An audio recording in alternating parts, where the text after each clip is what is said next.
actually much better than the numbers make it appear. Plus, easing the pandemic stress through art. See how a Des Moines artist is documenting what we're all going through. Two simple pieces of fabric, can help us keep each other safe. And fewer restrictions on Iowans buying and carrying guns, but more responsibility if you sell one.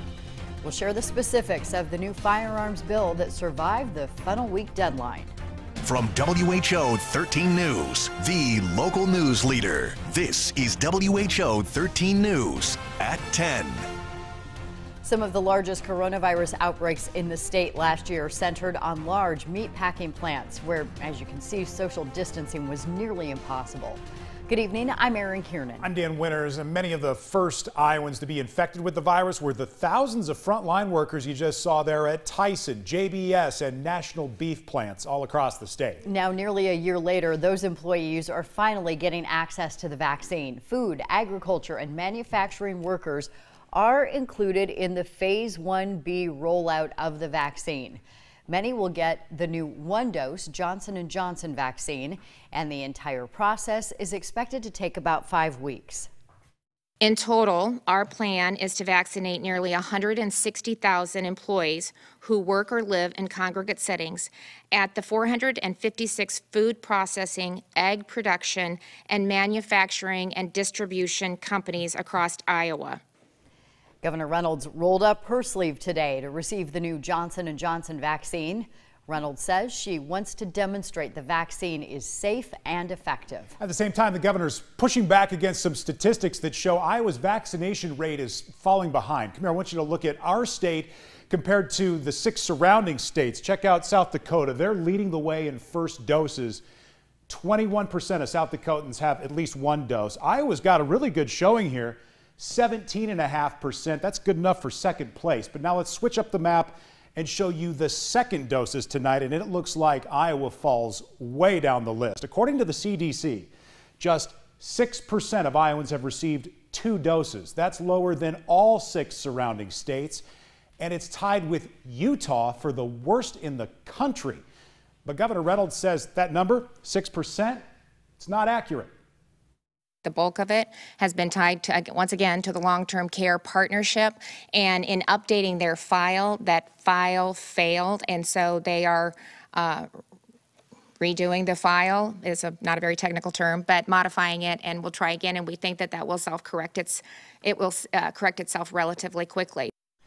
Meaning the 6% rate will go up once that new file gets accounted for. The governor didn't say, though, by how much. Iowa Workforce Development is acknowledging the impact the pandemic has had on the workforce. IWD has now created a special category for work from home job listings. More than 500 are currently listed as work from home. You can search that list by going to iowaworks.gov. People are feeling more confident we can put away the snowblowers and fire up the grills instead. We spotted a family in Ankeny cooking up pork chops for dinner this evening. Ed, first of all, those look absolutely delicious. You say we're going to have more chances to do this. Yeah, we're talking about working from home. You could work out maybe from the deck or the patio. It's going to be that nice over the next few days. It was gorgeous today. We made it all the way to 63 degrees, and it does take a little bit of a push here when we've had cooler air just on the other side of that I-80-35 corridor. Back up into northeastern Iowa, you folks in Marshalltown, Grinnell, upper 40s, low 50s, nothing to be too upset about. But look at Clarinda showing off with 68. We are going to see some 70s over portions of southern Iowa by the time we hit the end of the weekend into next week. We do have a bit of a cool down going on right now. We're back down into the 40s. In fact, we're about a degree cooler than we were yesterday at this hour. Our temperatures will continue to get back up into those 50s to around the 60s tomorrow. I think we're going to have a spot here in central Iowa, just to the north side of Polk County, where we'll be in those 50s. But I think here in downtown Des Moines, because of the heat island, we will pick up a 60-degree high. Just high-level clouds, that's it, as far as we go through the next few days. And that means more sunshine. And boy, this time of the year when we lose the snow and we use the ground to soak up the energy of the sun, that's when things just go a little bit on the upside, and it's more than a little bit. I can't wait to show everything working together like a well-oiled machine at this point. Those temperatures next week are amazing. Thank you, Ed. Two people are charged in connection with Des Moines' first homicide of the year. Police discovered 52-year-old Daryl Merriweather critically injured on February 26th. He died the next day at the hospital. Police say he was shot in front of a home in the 1100 block of 19th Street. Today, the investigation led to the arrest of 51-year-old Columbus Lewis III. He's charged with first-degree murder in the case. Lewis was already in the Polk County Jail on charges unrelated to that shooting. Also charged in the case, 55-year-old Virgil C. Police say he witnessed the shooting and then went through Lewis's pockets after he was shot. Investigators say Lewis's ID, debit, and credit cards were found at C's home. C is charged with first-degree theft and accessory after the fact. Legislative committees have signed off on changes to Iowa gun laws which make it possible for the bill to pass yet this session. And it would, among other things, eliminate the need for a permit in order to buy or carry a firearm in Iowa. Capitol Bureau reporter Monica Madden joins us live from the State House now. Monica, you are saying you think this is shaping up to be a party line vote. Yeah, well, that was the case in the Senate committee today, Dan, and the House committee yesterday. Republicans say that this bill will send a message that Iowa respects the Second Amendment, but Democrats and opponents say it will make Iowans less safe. Republicans say getting rid of gun permit requirements resolves Second Amendment infringements. If you have to have permission to do something, you do not have a right. Are law-abiding citizens having trouble getting firearms? So it wouldn't appear that they are. The bill also adds penalties for private citizens selling firearms, making it a Class D felony for a private citizen to sell to someone they know or reasonably should know is prohibited from owning firearms. You can sell without those documents, but you bear the full responsibility of the law if something goes wrong. But there is not a clear way for a private citizen to run a background check of their own on someone they're selling to.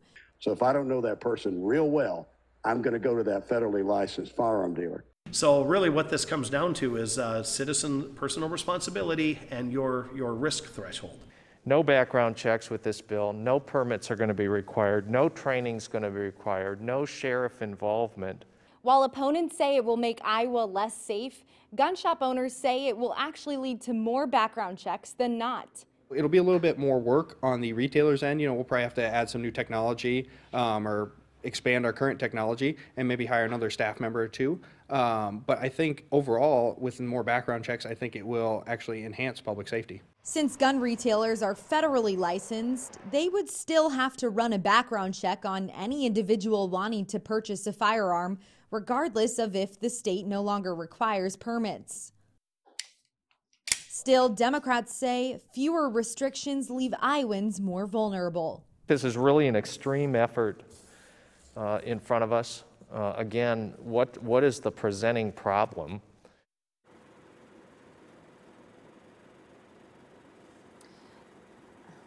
Now, if this bill becomes a law, it will join a proposed amendment change to Iowa's Constitution that the legislature passed earlier this session. That change would change Iowa's Constitution to say that it protects the right to keep and bear an arm, and that would be a measure that would have to be approved by voters ultimately. It will head to their ballot by 2022. Monica Madden, reporting live at the State House tonight. We know you'll let us know what happens. Thank you, Monica. Also moving forward at the State House, a bill that could make it easier for Iowans to track down their biological parents. The proposal was approved by House and Senate committees. That keeps it eligible for passage this session. The bill allows adoptees to apply for and obtain a copy of their original birth certificate.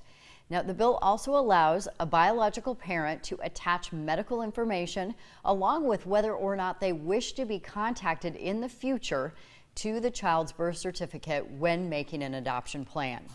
A new birth certificate is then created, including that information, and it is given to the adoptive family.